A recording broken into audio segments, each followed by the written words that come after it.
黒ひげの成り上がるための計画とは、プルトンに匹敵する戦艦を作ることだと前回の動画で考えました。今回はプルトンの最も重要な武器である島一つ跡形もなく消し飛ばせる手法とはどのようなものかについて考察していきます。1060話でルルシア王国を滅ぼした謎の攻撃。プルトンはワノ国にあることが確定していますし、あの攻撃はウラヌスによるものだというふうに考えている人が多いと思います。これはあくまで僕の主観なのですが、1060話を読むまであの攻撃イメージがあるのはウラヌスというよりプルトンだったんですよね。僕がこれまで見てきたプルトンの考察で一番納得していた説が、プルトンは悪魔の実を食べた空飛ぶ戦艦というものだったので、プルトンがあったワノ国には天空の城ラピュタのオマージュがたくさん込められていますし、プルトン編ともいえる NS ロビーにもソドムとゴモラが登場していたことから、プルトンの攻撃イメージイコールラピュタなのだと思っていました。でもそうだとしたら1060話の攻撃とイメージが被りすぎているのが僕にはなんかしっくりきません。ということでプルトンは悪魔の実を食べた空飛ぶ戦艦とは別の線を考えたいと思います。これまでのプルトンに関する情報で重要そうなのは、クロコダイル、一発放てば島一つを跡形もなく消し飛ばす。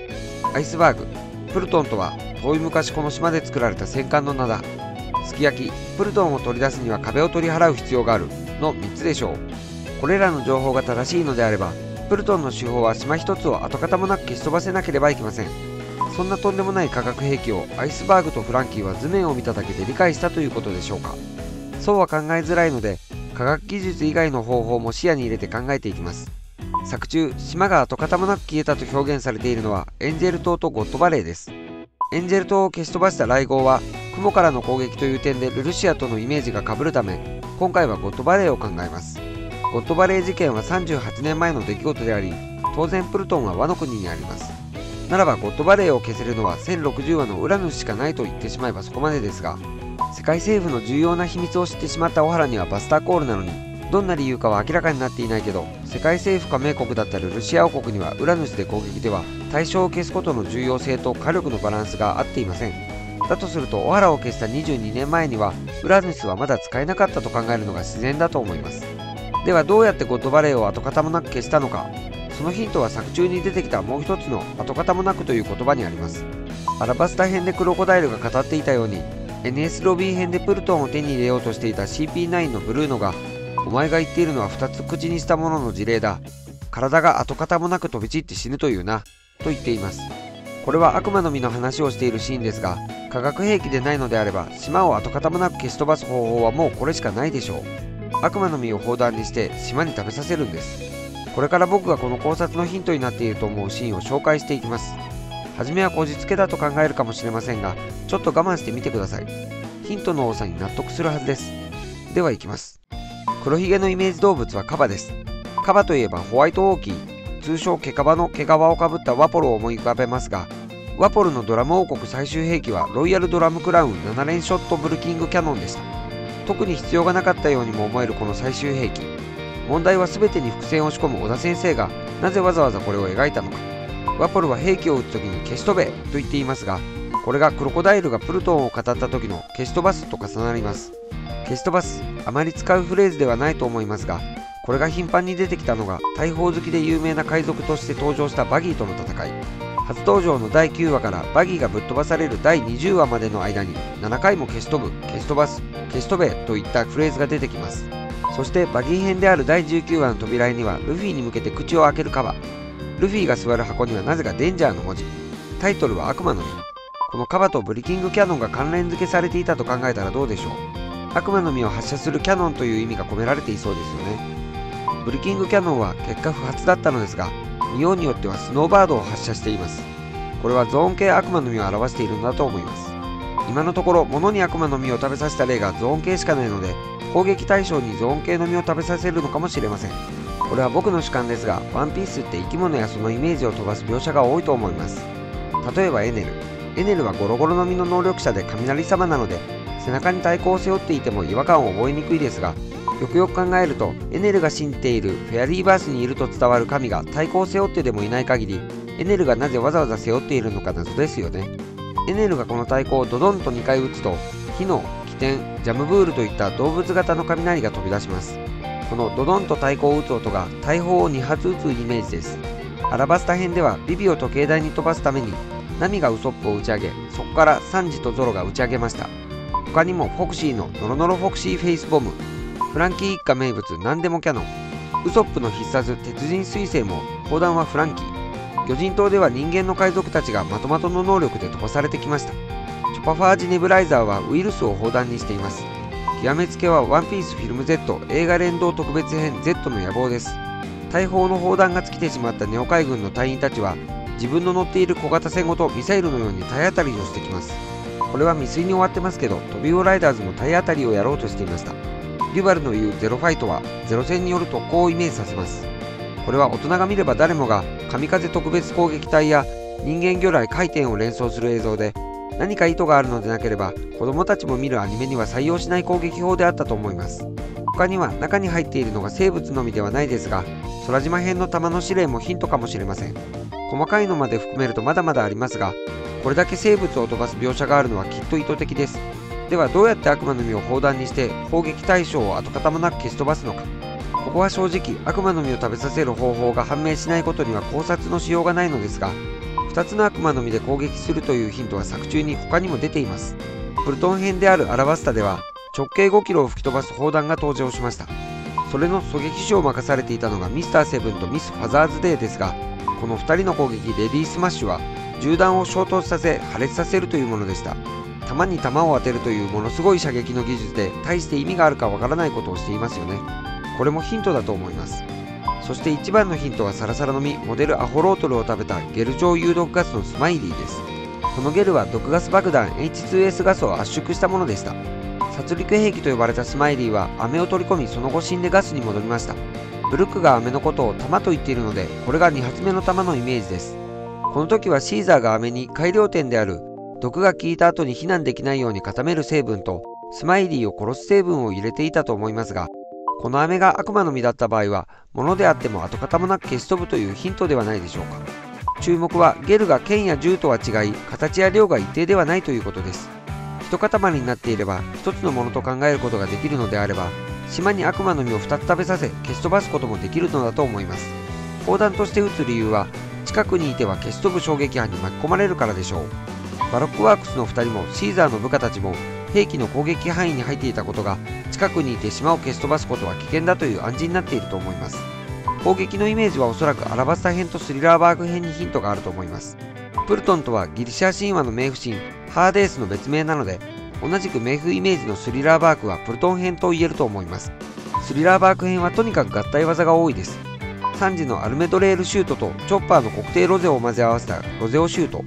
ウソップの特用油干しにフランキーが火を吹き変化させたスーパーサイズ火の取り干し、ブルックをウソップのクワガタで飛ばし、ロビンがスラロームバインで回転をかけ、ナミのダーククラウドテンポで雷をまたわせたライコツ剣ガボット・ボンナバン、パイレーツドッキング6巨大ロボ戦士ビッグエンペラー、1人の中に100人の貝が入ったナイトメアルフィー、ギアセカンドにギアサードも重ねたゴムゴムのギガントジェットシェル。この技には砲弾という言葉も入っていますし、体がぶっ壊れるぞとみんなに心配されています。ゾロの108ポンド砲も周水の斬撃が他の2本の斬撃を飲み込んで1本になっていました。そして合体技ではないですが、ハーデースと同じギリシア神話に登場する神の名であるアトラス彗星は4方向からの同時攻撃。以上のヒントでプルトンは悪魔の実の砲弾を複数同時に発射し、空中で一体化させることが想像できます。しかしそれでは空中で消し飛んでしまうのではないかと感じたことと思います。そこにプルトン編であるアラバスタ編の要素が絡んできます。アラバスタ編で砲弾といえば拳銃ラッスーと時計台の大砲ですよね。ラッスーとミスター4の攻撃から考えます。チョッパーはミスター4は4番バッターで犬と一緒なんだよと説明していました。4番バッターは野球チームの主砲です。それが拳銃ラッスーと一緒というのは主砲が2回撃つイメージなのでしょうか。そしてラッスーの砲弾は発射された弾をミスター4が撃ち返し、敵の近くで爆発する時限爆弾でした。おそらく悪魔の実は2つの実が1つの物体に入った瞬間に消し飛ぶのではなく、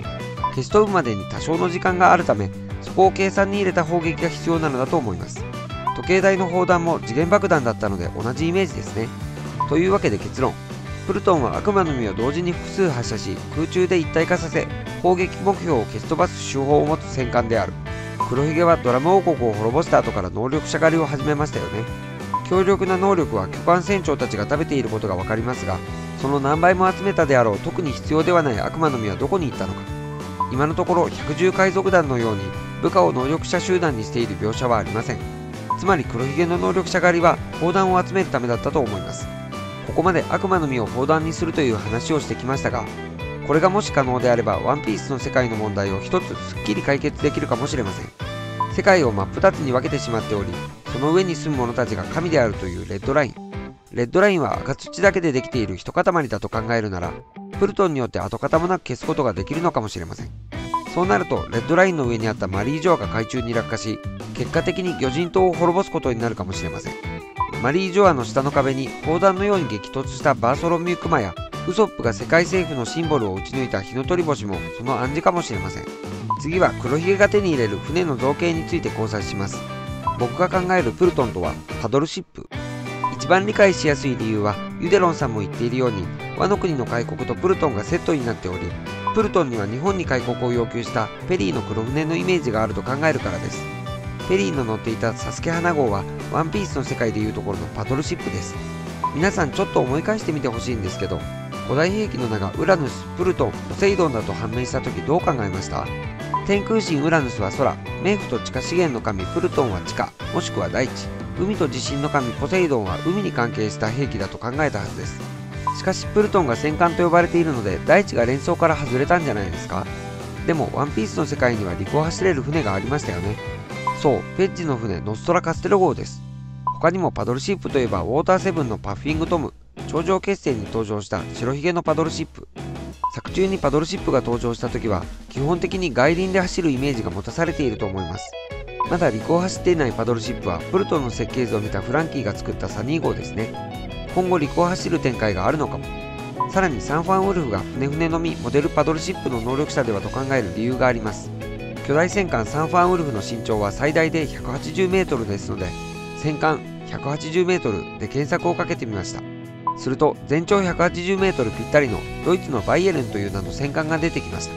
実はパドルシップで検索をかけてもそのような名称はなく、日本名でいうとパドル船、外輪船、外車船というみたいです。